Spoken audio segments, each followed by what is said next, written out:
नाज़रीन, मैं हूँ अशरफ शरीफ और आज हम एक ऐसे सवाल का जवाब तलाश करेंगे जो जुड़ा हुआ है दो अहम शख्सियात के दौरों के साथ। मगर इसके साथ हम ये भी देखते हैं कि कई दरवाजे खुल रहे हैं।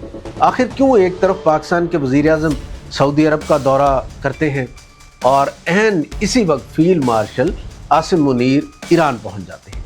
क्या ये महज इत्तफाक है या एक बहुत बड़ी सफारती हिकमत अमली? और इस सब का अमेरिका और ईरान के दरमियान जारी मुज़ाकरात से क्या ताल्लुक़ है? आज की वीडियो में हम इस पूरी कहानी को खोलेंगे लेयर बाय लेयर।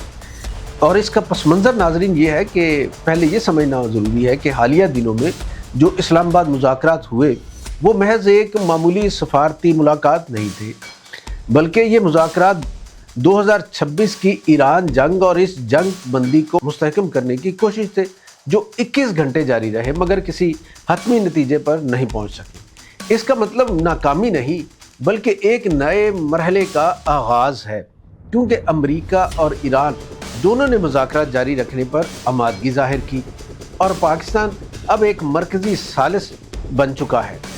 वज़ीर आज़म का सऊदी अरब का जो दौरा है, इसके असल मकासद पे जाएं तो ये सवाल है कि वज़ीर आज़म सऊदी अरब जाना क्यों अहम समझते थे।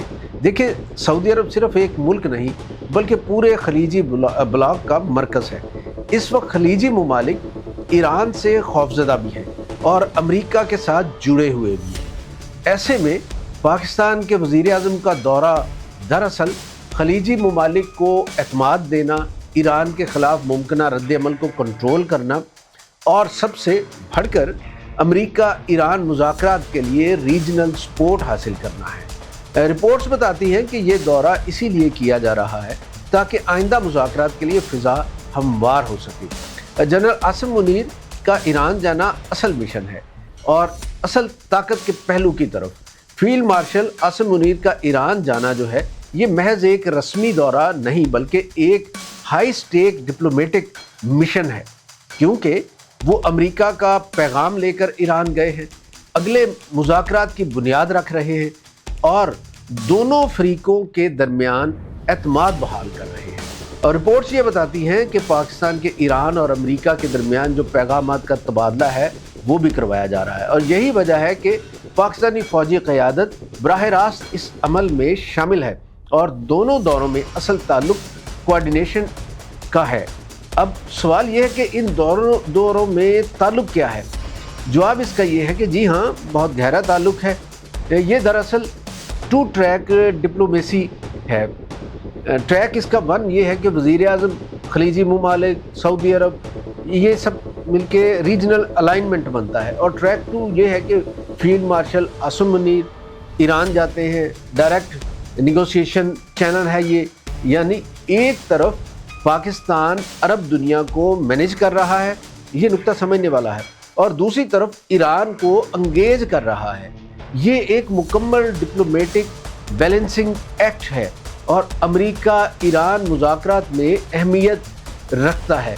अब सवाल ये है कि इस सब का अमेरिका ईरान मुज़ाकरात से क्या ताल्लुक़ है? यहाँ असल बात शुरू होती है। एक ये कि अमेरिका चाहता है कि ईरान अपना एटमी प्रोग्राम महदूद करे, दूसरा ये कि ईरान चाहता है कि पाबंदियाँ ख़त्म हों, इलाक़ाई असर रसूख़ बरकरार रहे और दोनों के दरमियान एतमाद, लेकिन यहाँ पे सिफर है। यहाँ पाकिस्तान एक ब्रिज बन गया है और रिपोर्ट्स के मुताबिक अगले मरहले में इस्लामाबाद में ये मुज़ाकरात दोबारा हो सकते हैं और पाकिस्तान मुसलसल इस अमल को रिवाइव करने की कोशिश कर रहा है। असल स्ट्रेटजिक तस्वीर, बिग पिक्चर जो है वो क्या है? अगर हम बड़ी तस्वीर देखें तो पाकिस्तान एक वक्त में सऊदी अरब का इत्तेहादी भी है और ईरान के साथ सरहदी हमसाया भी, अमेरिका से ताल्लुक़ भी रखता है और चीन के ब्लॉक का हिस्सा भी है। यही वजह है कि पाकिस्तान इस वक्त दुनिया की सबसे अहम सिफारती पोजीशन में है। ये सिर्फ मुज़ाकरात नहीं बल्कि एक पावर गेम है। ख़तरात और चैलेंजेस इसमें बहुत हैं, लेकिन ये सब आसान नहीं। अगर ईरान नाराज़ हुआ तो सरहदी कशीदगी, अगर सऊदी अरब नाराज़ हुआ माशी दबाव, और अगर अमेरिका नाराज़ हुआ तो पाकिस्तान का सफारती नुकसान। यानी इंतहाई बारीक रस्सी पे हम चल रहे हैं। नाज़रीन, इस्लामाबाद के मुज़ाकरात नाकाम नहीं हुए बल्कि उन्होंने एक नया रास्ता खोला है और आज वज़ीर आज़म सऊदी अरब में موجود ہیں، فیلڈ مارشل ایران میں ہیں. یہ سب اس بات کا اشارہ ہے کہ اصل کھیل ابھی شروع ہوا ہے. سوال یہ نہیں کہ جنگ ختم ہوگی یا نہیں، سوال یہ ہے کہ کیا یہ جنگ سفارت کاری جیتے گی یا طاقت میں. اور میں ہوں اشرف شریف اور آپ دیکھ رہے ہیں وہ کہانیاں جو خبریں نہیں بتاتی. اللہ حافظ.